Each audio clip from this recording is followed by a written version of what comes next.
12 en punto.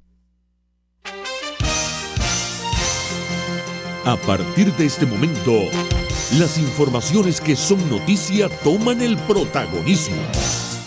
Comienza Informe RCR. Muy buenas tardes, bienvenidos a este Informe RCR Edición Meridiana que llega a ustedes a nombre de Jaime Nestares en la Dirección General de la Estación, de Wilitz Arcaya en la Gerencia de Producción, de Marilia García en la Coordinación de Redacción, en la Producción Génesis Rodríguez y en la Dirección Técnica Gregorio González. Les saluda Argedis Barreto. Comenzamos con las informaciones de inmediato. El régimen venezolano presentará un proyecto de ley para regular las redes sociales, luego que la compañía Facebook decidiera suspender la cuenta de Nicolás Maduro por 30 días, tras promocionar un falso tratamiento contra el coronavirus, tal y como lo anunció el ministro de Comunicación e Información, Freddy Ñáñez. El funcionario indicó que no se trata de un tema ideológico y anunció que han elevado a la Asamblea Nacional Oficialista un proyecto a propósito de la actualización que se hará sobre la Ley de Responsabilidad Social en Radio, Televisión y Medios Electrónicos, en función de blindar el derecho de libertad de expresión consagrado en la Constitución.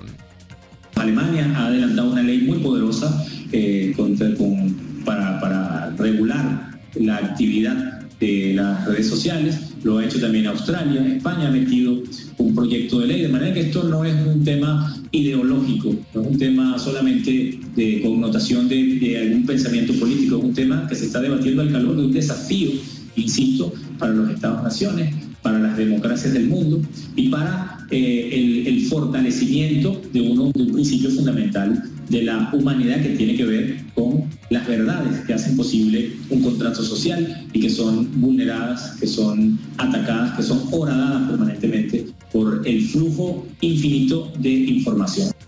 En otras informaciones, el decano de la Facultad de Ciencias Económicas y Sociales de la Universidad Católica Andrés Bello, Ronald Balsa, aseguró que el esquema de 7+14 propuesto por Nicolás Maduro, que consiste en una semana de flexibilización seguida de 14 días de cuarentena, tenía sentido al inicio de la pandemia de coronavirus, cuando los países preparaban sus sistemas de salud para hacer frente a la epidemia. Pero ya no. Además, el analista indicó que las naciones que adelantan masivos planes de vacunación se recuperarán más rápido que Venezuela, tomando en cuenta los problemas que viene arrastrando nuestro país y la caída sostenida de la economía desde el año 2013. Donde ha avanzado más el proceso de vacunación, volverán las actividades económicas, pues esperar que haya un nuevo crecimiento de la economía, pero es un crecimiento que también está condicionado a lo que ocurre con los vecinos, con los otros países, sobre todo cuando son países que dependen del comercio internacional. En el caso nuestro, nosotros ya teníamos desde 2013 una economía contrayéndose por debajo de la mitad de su valor de 2013. Eso es lo que tenemos en este momento sin tener información oficial. El profesor Balsa destacó que la manera de volver a las actividades económicas de forma segura es la vacunación masiva y recriminó al régimen de Maduro por el anuncio sobre la llegada de 10 millones de dosis de biológicos contra el COVID-19 en el primer trimestre de este año, que no se concretó. Nosotros no somos sino espectadores de un proceso de investigación que se hace en distintas partes del mundo y de un gobierno que determina que considera seguro y que no, pero de un modo que para nada es transparente y creíble.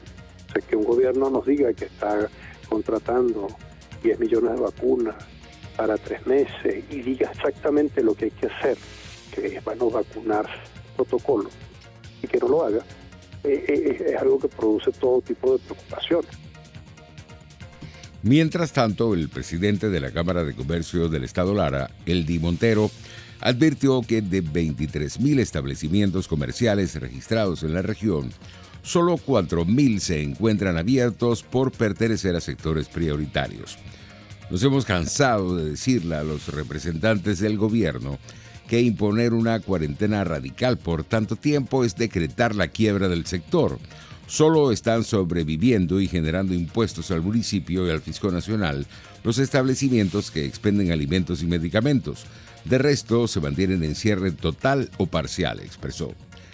En otras noticias, la Comisión Delegada de la Asamblea Nacional Legítima discutirá este martes sobre el repunte de los casos de COVID-19 en Venezuela y la situación actual del trámite de adquisición para lograr la inmunización de la ciudadanía en nuestro país.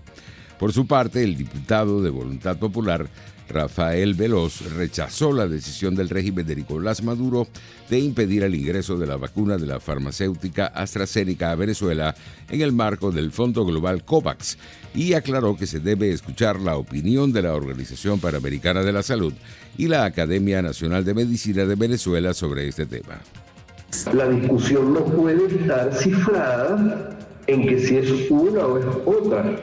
La posición tiene que estar dirigida a que hay unos organismos internacionales, a una academia a la cual nosotros nos debemos la atención y la debida obediencia, porque son personas que han dedicado su vida, son instituciones que dan la buena pro para esa circunstancia. Bueno, ya nuevamente se quedó claro la votación criminal de Nicolás Maduro y nuestra misión entonces, ¿dónde debe estar?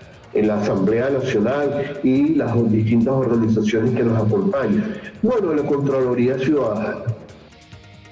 Entre tanto, 7 días de cola para surtir gasoil cumplieron el lunes los conductores de transporte pesado del sector de El Piñal, al sur del estado Táchira, tal y como lo denunciaron en un video publicado en medios de comunicación regional. Buenos días, aquí nos encontramos en la cola de Cagua Puro Lomo. Estamos con el pana de Quintero allá también, cargado del martes. No podemos surtir gasoil aquí en esta vaina, miren cómo está la cola. Miren, se encuentra la gandola de Puro Amor. Pasamos a la materia internacional. Alemania registró 31 casos de trombosis en vacunados con el biológico de la farmacéutica AstraZeneca y la ciudad de Berlín decidió suspender la administración del fármaco en las personas menores de 60 años. El Instituto Paul Ehrlich, centro de referencia para la vacunación en el país europeo, ha detectado 31 casos de trombosis en personas que recibieron la vacuna de AstraZeneca, 9 de las cuales fallecieron, informó este martes el semanario Der Spiegel. Alemania ya había suspendido a inicios de marzo la aplicación de la vacuna de AstraZeneca. Sin embargo, se retomó la inmunización con este biológico el pasado 19 de marzo. Según el Instituto Robert Koch de Virología alemán, ya han recibido esa vacuna un total de 2,7 millones de personas. Por su parte, la ministra portavoz del gobierno de España, María Jesús Montero, alertó este martes que no ha llegado la fase de relajación frente al COVID y por eso no pueden permitirse ningún tipo de descuido. La funcionaria pidió intensificar las medidas de prevención de los contagios al reconocer que la evolución de la pandemia no es tan óptima como nos gustaría. Así lo aseguró Montero en la rueda de prensa posterior al Consejo de Ministros, en la que recordó que en algunas comunidades los datos de incidencia acumulada a 7 días siguen en aumento. La evolución de la pandemia no es tan óptima como nos gustaría y, por tanto, tenemos que intensificar las medidas de prevención.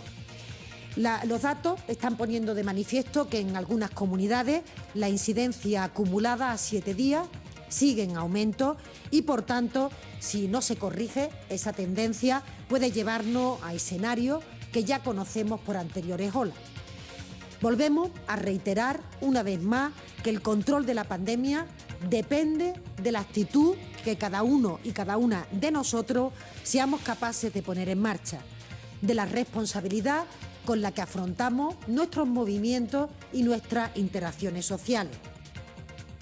En Colombia, el ministro de Salud, Fernando Ruiz, hizo un llamado a la ciudadanía para cumplir con las recomendaciones del gobierno nacional durante la Semana Santa y reiteró que están prohibidas las fiestas y aglomeraciones con el fin de evitar un tercer pico de la pandemia de coronavirus en el país. Las recomendaciones de Semana Santa no sobra repetir lo que hemos venido enfatizando a lo largo de las pasadas semanas. Pico y cédula en algunas ciudades, respetarlo. Hay que reducir la cantidad de personas que están circulando de alguna manera ante la inminencia de esta posibilidad de un tercer pico. También reducir las visitas a familiares, no quedarse, no pernoctar en casas de familiares, totalmente prohibidas las fiestas dentro de las residencias, cualquier fiesta o evento que nos aglomere personas. Esto es importante, fundamental, tener esa posibilidad de evitarlo en algunas ciudades y con una vigilancia especial, ciudades como Santa Marta, Barranquilla, Medellín, Montería, donde hemos visto algunos crecimientos en el número de casos, prevenir y reducir el efecto de un potencial tercer pico, señor presidente. En otras informaciones, el presidente de El Salvador, Nayib Bukele, advirtió que el caso de Victoria Esperanza Salazar, asesinada en México, producto de la acción de los cuerpos de seguridad, es mucho peor de lo que pensaba. Aún no podemos dar más información, pero el drama humano se extiende mucho más y debe haber varios cargos de misoginia y agresión, aparte del asesinato. Daremos seguimiento a este caso hasta que se haga justicia, escribió el mandatario en su cuenta en Twitter. Por su parte, la madre de la víctima, Rosibel Arriza, pidió que los policías mexicanos señalados como responsables respondan por sus actos. Volverá a la vida, eso yo lo sé, pero sí en el área moral y emocional yo estaría más que satisfecha que esos señores pagaran. En Birmania, 3 de los principales grupos étnicos armados enviaron un ultimátum a la junta militar amenazando con anular su acuerdo de alto el fuego si continúan la matanza indiscriminada de manifestantes que ya registra más de 500 muertos, según los últimos datos.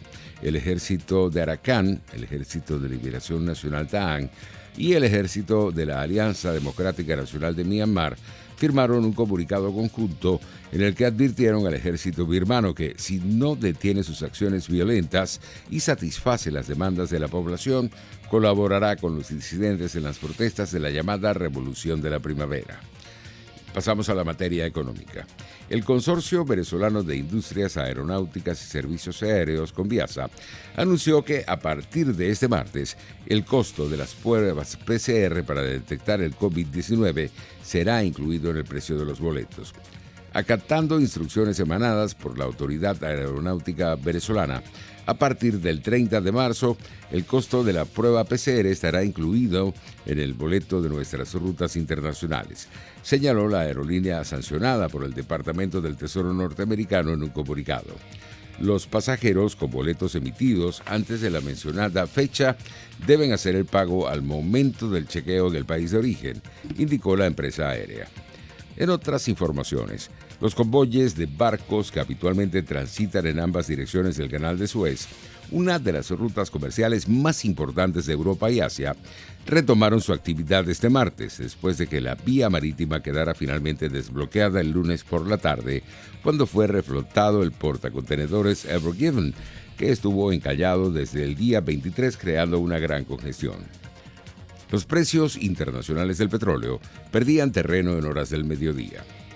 El WTI de referencia en Estados Unidos se ubicaba en $60.65 el barril, mientras el Brent de referencia en Europa se cotizaba en $64.20.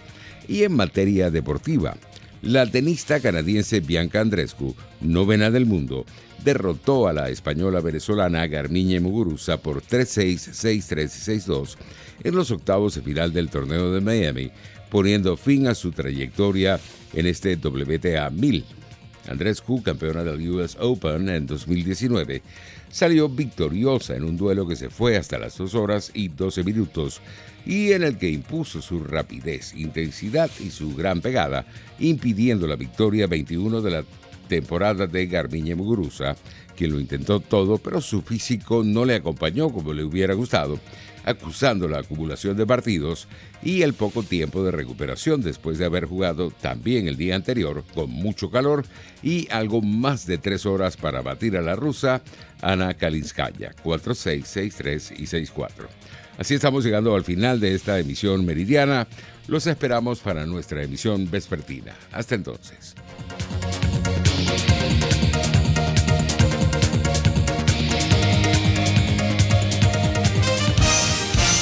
Hasta aquí este compacto noticioso.